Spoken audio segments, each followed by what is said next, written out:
Sir. Sasa, you're not done with the recording. With the editing. You should go on YouTube.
I think we'll begin.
We can start.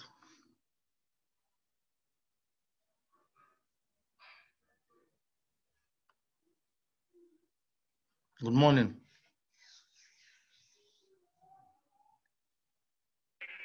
Morning, sir. Morning.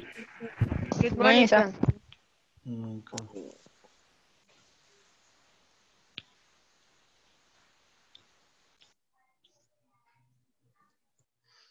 There's this one at Collins. Have you seen his question?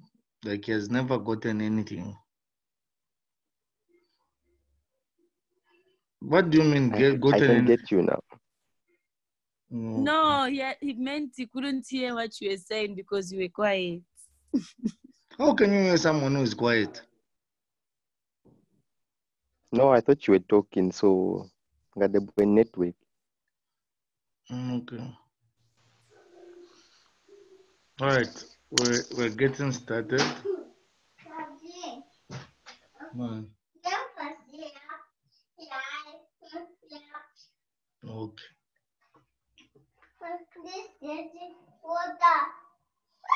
Manajipal. San Musendo. Yes, mom. I'm in class.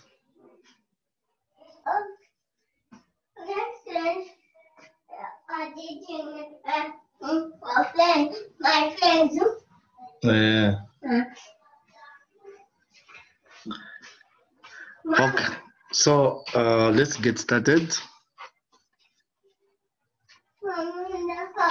So today we're looking at atomic structure and more and more atomic theory as well. But our topic is mostly for us. We will stick to the structure. So the first model, like if you look at chemistry, it's a bit of modern when you look at chemistry, because before the 1700s, in fact before the 1800s, the atom was not something everyone considered. So because we're talking about 1803, meaning 1803 years after Christ, people did not know that there was actually an atom. So that's why if you've seen, most of the development of the chemistry has been in the 1900s and today. So it was 1800s, 1900s, today. That's when people actually started to understand. So the first person to coin a model to say there might be atoms, most of these statements have been taken as meaningful, was this man, this English school teacher called John Dalton. I'm sure you've read about him. Other people after him came and improved the statements that Dalton said. But most of the statements, so there were those three statements: elements are composed of minute, indivisible particles called atoms. Then atoms of the same element are alike in mass and size. This was contested, in fact, that the mass should not be the same. As people started other scientists started to understand, it's not actually the case that atoms should have the same mass. I'm sure you also know that they are what are called isotopes. Then the next statement is atoms of different elements have different masses and sizes. So that is also contestable, but it stood and gave a foundation. Then chemical compounds are formed by the union of two or more atoms of different elements. So that one is very, very true, that at atomic level, different things, when they combine, they're the ones that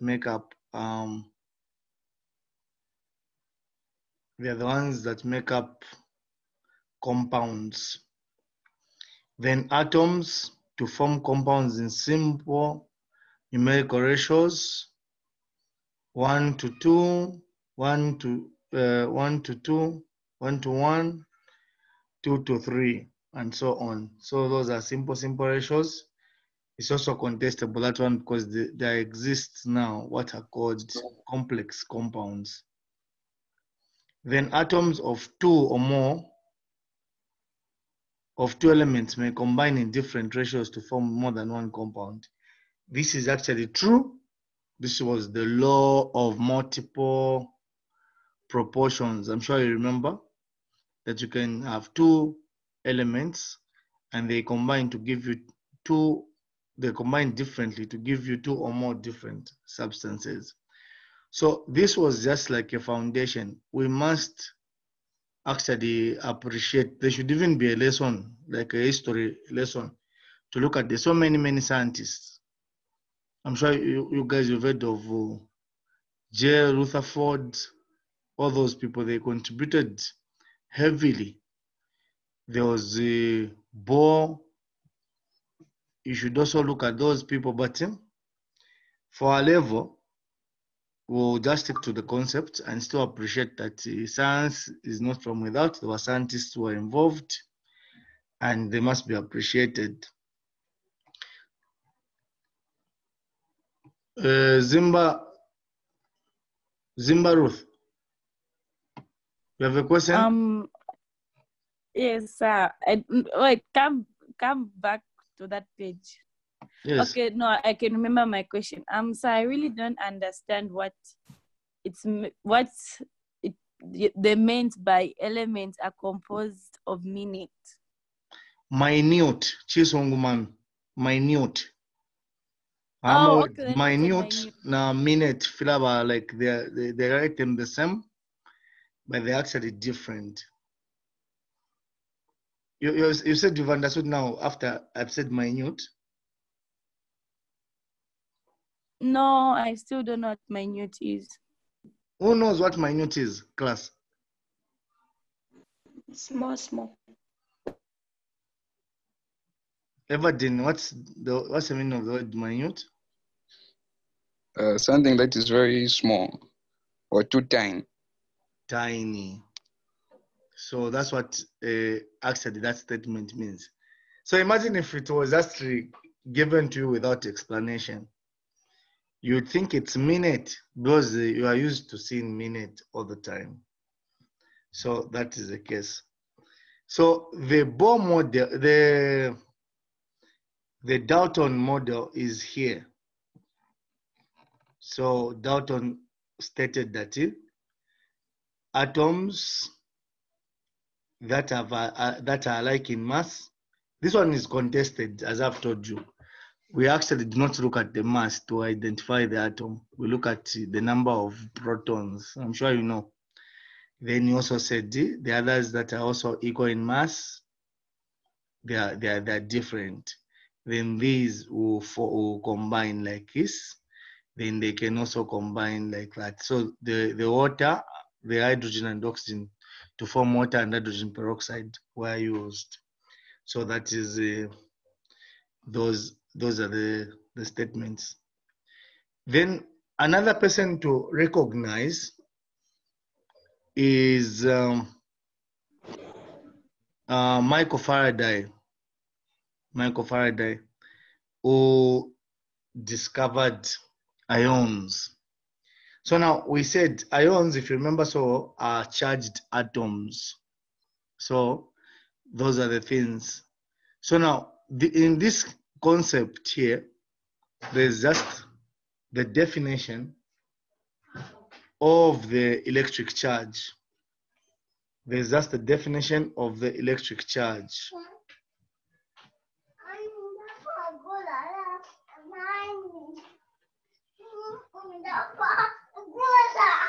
So that is the case. So we're just trying to look at the electric charge to say the charges. There are two kinds of charges. There's positive and negative. Then, unlike charges attract and like charges repel. Unlike charges attract and like charges repel. That's why we like women, and women, they like us. We attract, but you cannot if ichalo chideba inoshta wate momo umemunobe. It can't. Na science na ikanya. Then the third one is charges may be transferred from one object to another by contact or induction. This is in physics now, electrostatics. I'm sure you remember when you're doing experiments where you get a plastic or a pen, you rub it in your head and try to pick pieces of paper with it. So that was the charging. You are charging your pen. So there's the contact. That one was by contact because you are rubbing in your hair. Then there was something there. There's also by induction where you just place a charged particle somewhere around a static object. Then the charges, especially the negative ones, will move either towards your charge if it's positive, or very far away, and then you can remove them. So those are the things that were there. So you must know those things. Then this last statement, which says F equals K Q1 Q2 over R squared, is actually Coulomb's law of electrostatics. But in short, for you, it's just the awareness that there's a charge. When you want to look at Coulomb's law of electrostatics, it means you have to look at molecular bonding and try to find two electrons and say what force is between them. This is also in physics, electrostatics. So go and just analyze. But key to you is that there is positive and negative charge, and unlike charges attract, meaning a positive attracts a negative and a negative attracts a positive, but negative repels negative and positive repels positive. So those are the things you must look at. So in say K is a constant, Q is the symbol for charge, like the symbol for force is F. The symbol for charge is Q, so there's Q1, Q2, so two charges. So the unit for charge is coulombs.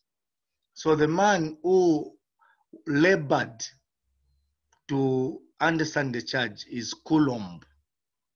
Then R is the distance between the charges that you have. So those are the things that are there. As I've told you, don't bother so much with this unless we get in physics and start looking at electrostatics. But it's a very simple equation because there's nothing much to do. K is always given, it's 9 times 10 to the power 9. Then Q1, Q2 are also given, and the distance is given.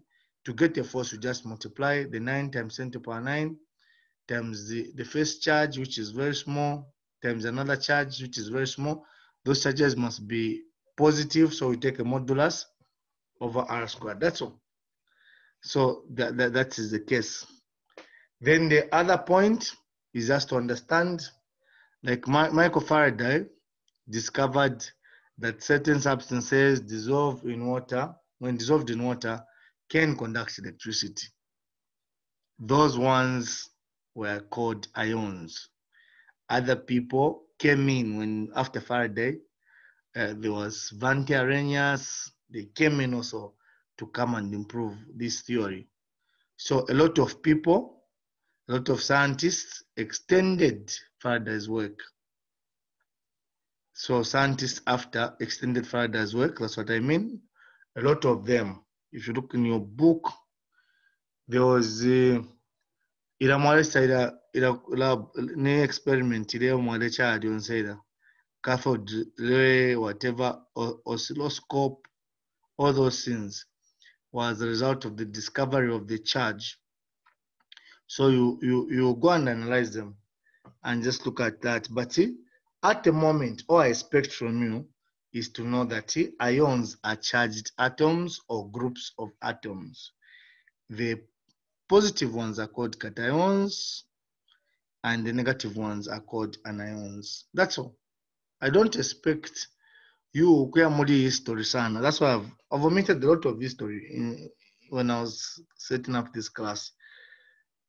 We appreciate these scientists, but what we want is the application of the same. Are there any questions? Are there any questions, guys?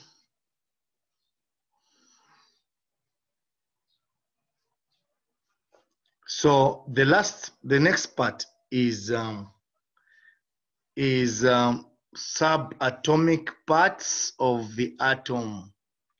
Subatomic parts or subatomic particles of the atom.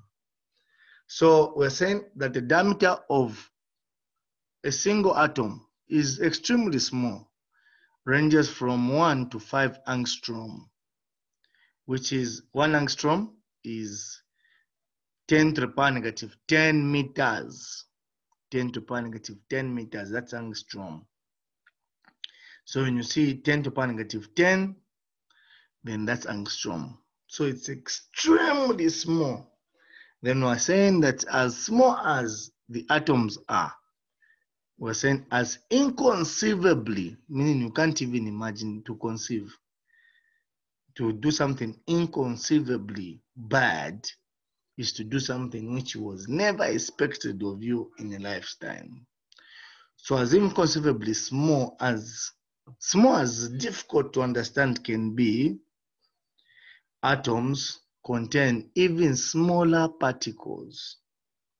Atoms contain even smaller particles, which are called the subatomic particles. These include electrons, protons, and neutrons. So the first one is the electron because of its usage, because in chemical reactions, guys, in the process called bonding, all that happens is the transfer and sharing of electrons. All that happens is the sharing and transfer of electrons. So electrons are very useful to our chemistry because they're the ones that are involved in chemical reactions. So that's the reason why we even we prioritize them. So the electron is a particle with a negative electrical charge and the mass of that very small. Kg, you say 9.11 times 10 to the power negative 31 kg. But then, for those of you who use grams, because in chemistry we use grams the most. Hello? Hello? Mom, Hello? go to mommy. Mommy in class. Okay. So that's how it is. So this is 9.11 times 10 to the power negative 28 grams. Very small, guys, in mass. You can only measure this mass using what is called mass spectroscopy. There's no balance to measure. This is something you can't see. So that's the thing. So there's an explanation of that. The charge of an electron in coulombs is minus 1.602 times 10 to the power negative 19 coulombs. This is only useful when you're doing electrochemistry. This is only useful when you're doing electrochemistry, when you're following Faraday to the latter. But it's a bit cumbersome to use on a day-to-day chemistry lesson. So in short, all that has been put is a relative charge, which is -1, meaning an electron is -1. So those are the things. Then there was also some people who found the diameter of electron. I've only put it here as a guide. They haven't found something exact. Don't bother. You should bother to know 9.11 times 10 to the power negative 28 grams. You should also bother to know that the electron is very small compared to the hydrogen atom. The hydrogen atom is almost the proton. Then you should also bother to say the charge on the electron is negative 1.06 or 1.602 times 10 to the power negative 19 coulombs, but don't bother to know the charge, to know the size, to say the diameter of an electron is this. The diameter of an electron is this. No, don't bother. The proton is that mass. That mass is proton. Its charge is 1.602 times 10 to the power 19 coulombs plus. So meaning the proton and the electron have the same charge. So it's equal in magnitude but opposite just in sign. So meaning where you have a proton and an electron, the charges cancel out. Then that is neutral. The place where you have equal protons and equal electrons is a neutral place because, as we said, unlike charges attract and they cancel out each other out because they are equal. The net charge will be 0 in that space. If you have 4 electrons, 4 protons, then the net charge, remember net is the summation, the net charge will be 0. And that place will be called neutral. Even an atom that has equal protons and electrons is called the neutral atom. So the relative charge for the proton is +1. So that is the way it is. So the mass of the proton is almost the same as the mass of the hydrogen atom. Almost. Why? Because hydrogen, if you remember, in fact, those who weighed them separately actually found that the mass of the proton is slightly, very slightly less. So those are the things. So now, guys, the hydrogen is the proton. In a molecular mass, it's, you said hydrogen ion. I'm sure you heard that. That hydrogen ion is a proton, pure proton. Why? Because hydrogen just has one proton and one electron. So if it loses the electron to become an ion, all that remains is one proton. So as you know, even when you have equations, a proton reacts to one hydrogen sometimes. We just say H plus. So the word one, no, H plus. Why? Because the H plus is also the proton. Why? Because the H plus only contains the proton. It has already lost the electron. The last one is the neutron. The neutron is very vital because the neutron and the proton are the ones that constitute the mass. Then the neutron becomes very useful because it is very active in what is called radioactivity. If you had radioactivity, those are nuclear reactions that are happening in the nucleus. Mostly the activity there is with the neutron. The neutron, that's where you find there's emission of beta rays, all those things. So you must know. So the neutron has the same mass as the proton on average, except it has no charge. It is neither positive nor negative. So it's slightly greater than the proton, but we use the mass, or we consider it as the mass as unit. One neutron and one proton, it means you have the mass of two collectively. So we'll look at the scale that we use there. So those are the things. So there are many things that have been discovered, especially with as we said, the nuclear chemistry, where we look at radioactivity and all those other subatomic particles that have been discovered, as they are mesons, positrons, neutrinos, and antiprotons. They've been discovered of late. But the people who have discovered them are not sure if they are actually present in the atom. So we stick to the three: the electron, the proton, and the neutron. But these ones, we take an interest in them. The positron is like the electron, which is positive. These ones, we take an interest in them when you are looking at radioactivity, when you're looking at nuclear chemistry, which is not very much. It's important for you, but more important to the people who are doing radiography, because for them, they stick so much on the waves. So I doubt we'll be there. So the summary is in this table. These are the actual masses: 9.111 times 10 to the power 28, 1.673 times 10 to the power negative 24, 1.675. This is the minimal difference times 10 to the power negative 24 in grams. But the most important are the radiative charges, the ones that we've put there. So the most, we'll look at that, the protons and the neutrons, they are in the nucleus, while the electrons are outside the nucleus in the orbitals or the shells. In the orbitals are called the subshells. We'll look at the orbitals next time when we have the class on Wednesday. So those are the things. The other point that is important is for you to understand atomic mass and atomic mass, atomic number. Atomic number, which is also called the proton number, is the number of protons in the nucleus of an element.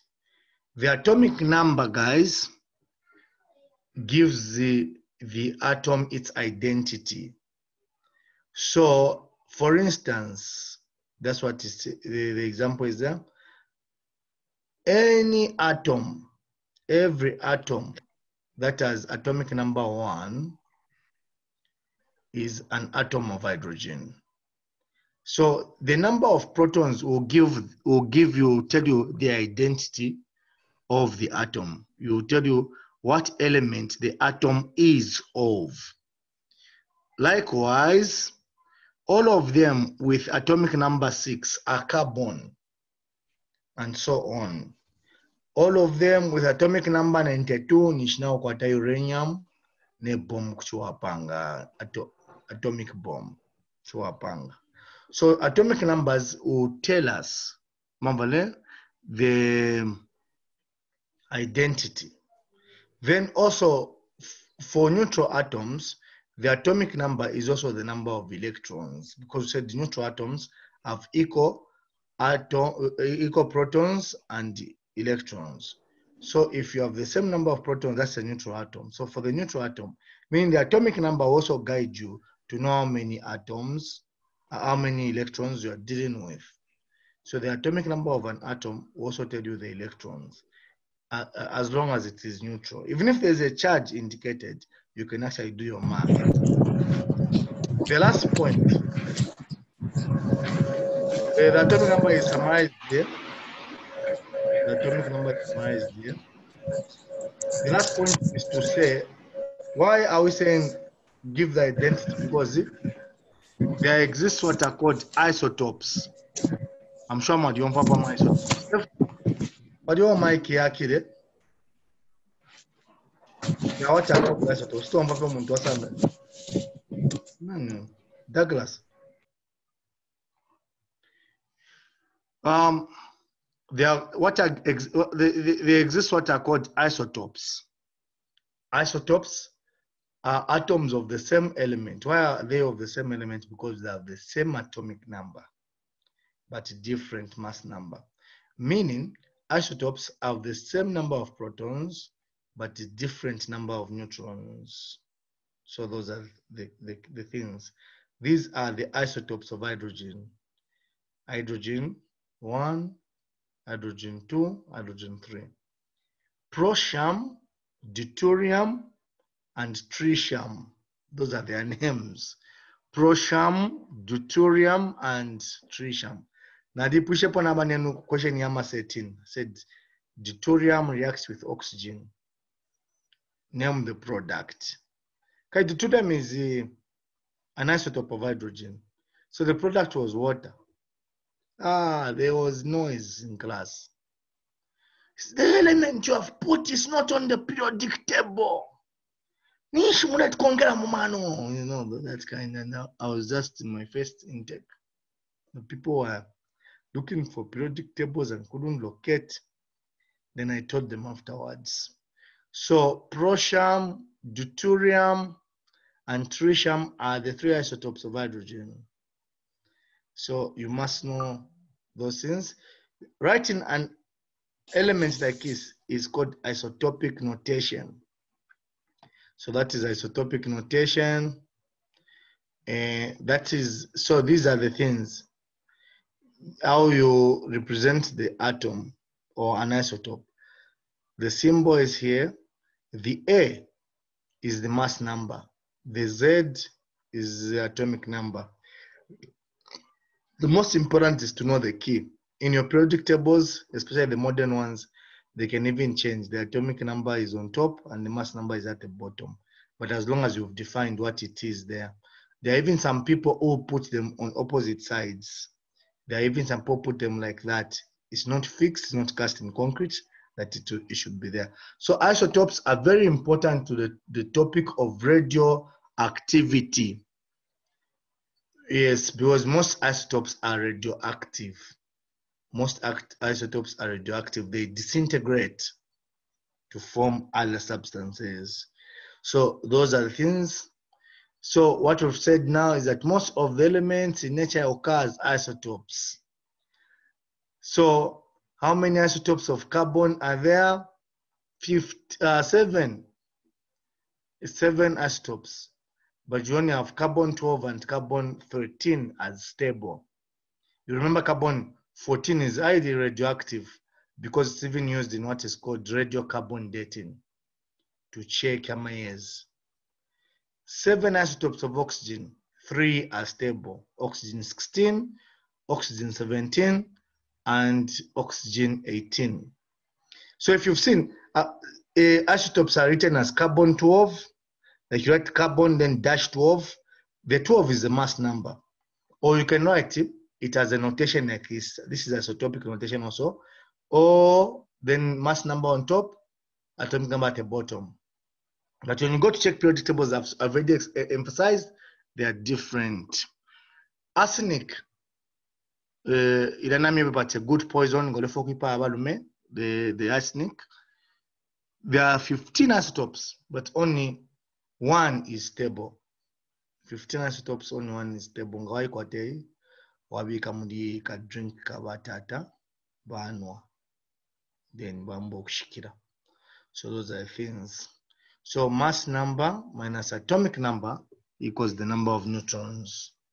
So if you have mass number 19 minus atomic number 9, this is for fluorine, then it means that isotope that you have has 10 neutrons because all you do is subtract.